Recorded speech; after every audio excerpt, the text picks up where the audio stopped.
Modulus stress of by strain भन्छ हैन। elasticity. अनि त्यही भनेको कहिले हाम्रो कुन स्ट्रेस स्ट्रेन भनेपछि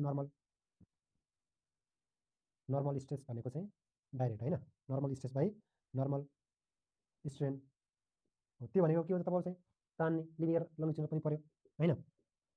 लिनियर स्ट्रेस बाई हाम्रो चाहिँ लङ्जिट्युडल स्ट्रेन भने पनि एउटै हो, लङ्जिट्युडल स्ट्रेन पनि एउटै हो।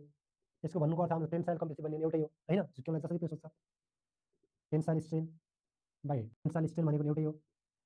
टेन्साइल स्ट्रेन कहिले कम्पोजिट कम्पोजिट भन्छ कम्प्रेसिभ भन्ला, compressive stress by compressive strain भन्ला, कम्प्रेसिभ स्ट्रेन सबै कुरो एउटै हो हैन। ल यसको मतलब के हो त हजुरको चाहिँ E बराबर सिग्मा अपन है एप्सिलोन त हो है। यो चाहिँ ल जे भने एक्जाइल भयो, एक्जाइल भनेपछि कम्प्रेसिभ पनि आउँछ टेन्साइल पनि आउँछ। त्यसको मतलब चाहिँ डाइरेक्ट पर्यो है, त्यसको मतलब नर्मल पर्यो, त्यसको मतलब लिनियर पर्यो। यस्ता कुराहरू हेर्ने यो इक्जाममा आएका भनेका कम्प्रेसिभ आएको छैन अरू, यो चाहिँ आएका छन् है।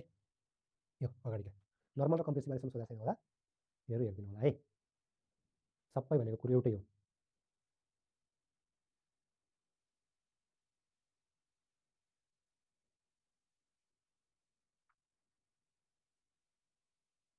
लिनियर स्ट्रेस बाई एउटै लिनियर लङ्जिट्युड भने एउटै त हो नि है। लिनियर स्ट्रेस बाई यो लङ्जिट्युड भनेको चाहिँ लिनियर नै हो, लिनियर स्ट्रेन नै हो है।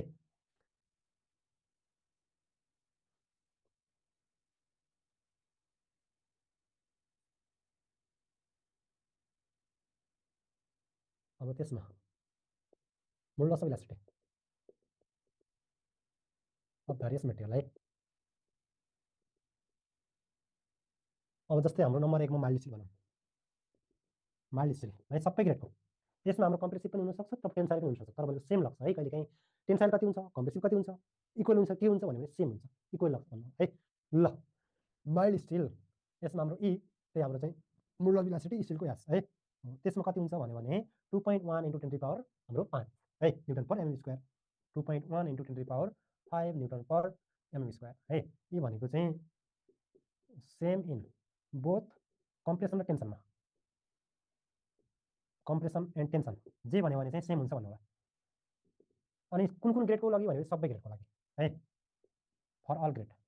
स्टिलको त ग्रेड हुन्छन्, अब स्टिल झुक्क्याउनलाई जुन पनि भन्न सक्छ। अब हाम्रो चाहिँ कन्क्रिटमा चाहिँ फरक हुने भयो होइन ग्रेड अनुसार, स्टिलमा चाहिँ सबै हुने है। यसको मतलब कति हुने भयो हाम्रो केजी सेजीमा सोध्यो भनेपछि हाम्रो 6 पुग्ने भयो होइन। 2.1 × 10⁻⁶ केजी पर सिएम स्क्वायर हुने भयो। नम्बर 2 मा स्टिलको भन्ला त्यतिखेर मात्र आउँछ 2 × 10⁻⁵ न्युटन पर एमएम स्क्वायर यो भन्ला। एन्ड तपाईँ चाहिँ कहिले काहीँ फर प्र्याक्टिकल पर्पज भन्ला अथवा म्याक्सिमम भ्यालु भन्ला है, म्याक्सिमम भ्यालु कति हुन्छ भन्ला, कहिले काहीँ प्र्याक्टिकल पर्पज भन्ला। प्र्याक्टिकल पर्पज चाहिँ भन्यो भने चाहिँ हाम्रो 275 है, यो हाम्रो चाहिँ किलोमिटर पर एमएम स्क्वायर हेर्नु होला। अब बल्ल चाहिँ कन्क्रिटतिर जाउँला यिनीहरू। स्टिल माइल्ड स्टिल अप्सन चाहिँ दुइटै आउँदैनन् है। अब त्यस्तो तरिका सोध्यो भने फेरि 200 मात्र पढाएको थियौँ, टेम्परेचरसँग चाहिँ इन्भर्सली वही भयो। ल कन्क्रिट त हजुर आरसिबीमा पनि पढ्नुहुन्छ होइन। कन्क्रिटको जस्तै हामीले आइएसआर 5/6 छ कि छैन 5000 रुट अफ दी एफसिके भन्ने कुराहरू होइन, त्यो भनेको चाहिँ कन्क्रिटको। कन्क्रिटमा पनि हाम्रो एउटा सर्ट टर्म एउटा लङ टर्म भनेर पढ्नुहुन्छ होइन। हाम्रो नम्बर 3 मा हेर्नुहोस् त हाम्रो चाहिँ कन्क्रिट, कन्क्रिटको हाम्रो चाहिँ इसी यो 5000 रुट अफ दी हाम्रो एफसिके। एफसिके भनेको चाहिँ क्यारेक्टरिस्टिक स्ट्रेन है, जुन हाम्रो 28 दिनको स्ट्रेन हुन्छ कि कुनै पनि ग्रेडको कन्क्रिटको हो त्यो राख्ने। M20 भन्यो भने 20, M25 भनेपछि 25 है, त्यहाँभित्र एफसिके पर्छ न्युटन पर एमएम स्क्वायर राख्नु। ल यो हाम्रो चाहिँ के हो भने यो हाम्रो सर्ट टर्म। कहिले काहीँ यो फर्मुला कुन हो यताउता भनिदियो भने आरसिसीमा है, यता आउँदैन त्यो भनेको सर्ट टर्म इलास्टिक मोडुलस भनेर भन्छ है। तपाईँ चाहिँ कन्क्रिटको चाहिँ हाम्रो चाहिँ सर्ट टर्म इलास्टिक मोडुलस अथवा modulus of elasticity, modulus of elasticity short term हो। लङ टर्म भनेपछि हाम्रो चाहिँ त्यसमा के कोफिसिएन्ट राखेको हुन्छ है, हाम्रो लङ टर्म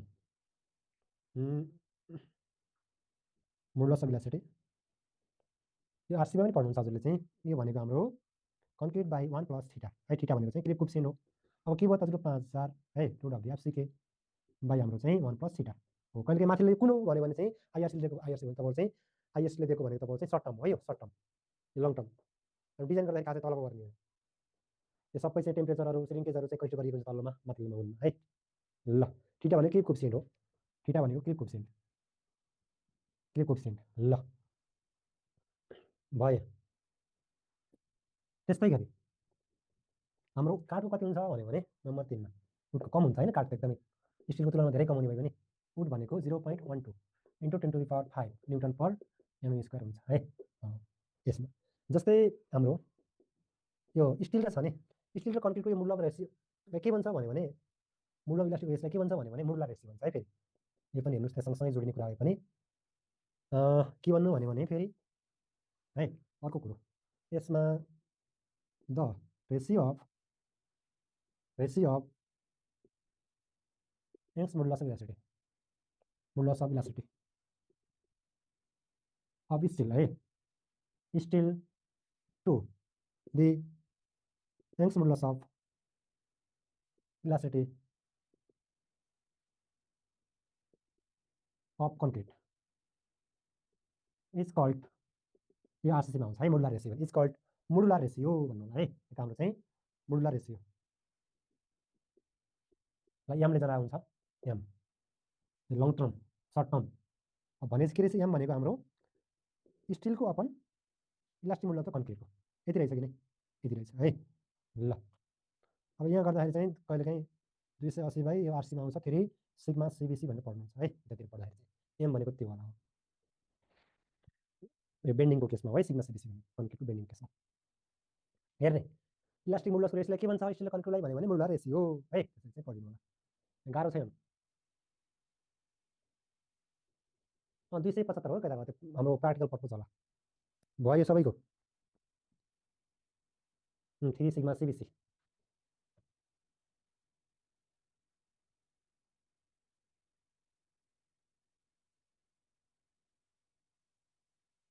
यो सिग्मा सिबिसी भनेको के हो हाम्रो बेन्डिङ कम्प्रेसनको परेको हाम्रो पर्मिसिबल कम्प्रेसिभ स्ट्रेस है।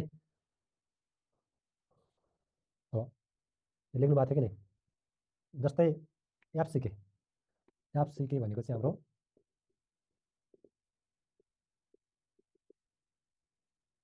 स्ट्रेन्थ अफ कन्क्रिट है।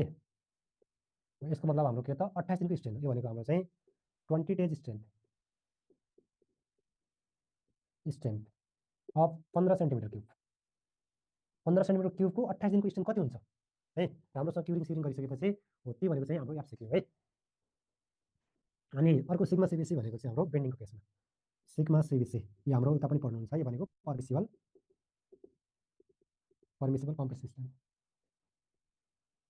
Compressive stress in concrete in bending है। यो बी भनेको चाहिँ बेन्डिङ इन बेन्डिङ हुन्छ नि। यसमा हाम्रो पढाउनु तपाईँ बेन्डिङ सेन्डिङ के छन् सबै कुराहरू आउँछ। ल यति हेर्दा भन्छ। अब हामी जाऊँ अगाडितिर मोडुलस अफ अरूतिर है, यहाँसम्म लेख्नुहोस् त भयो सबैको।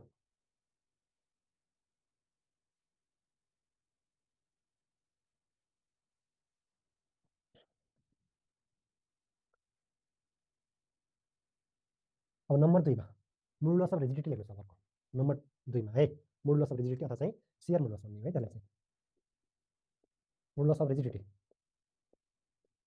अथवा चाहिँ हाम्रो सियर मोडुलस। अब त्यसलाई हाम्रो चाहिँ सिजिएन है रिजन आउँछ यसमा। हाम्रो चाहिँ कहिले सी हुन्छ, कोही ठाउँमा जी हुन्छ, कोही ठाउँमा चाहिँ एन हुन्छ है। यो अर भन्दा पनि भयो, त्यसो चाहिँ जना हुन्छ। अब हाम्रो चाहिँ सियर मोडुलस भन्ने बित्तिकै के हो त हाम्रो चाहिँ यो स्ट्रेस बाई स्ट्रेन त आउने भयो होइन, तर केसमा हाम्रो share stress by shear strain. Share stress भनेको के हो त टेन्जेन्सियल स्ट्रेस हो नि, tangential stress by shear strain भन्ने पनि भयो है। अथवा चाहिँ हाम्रो सियर बाई सियर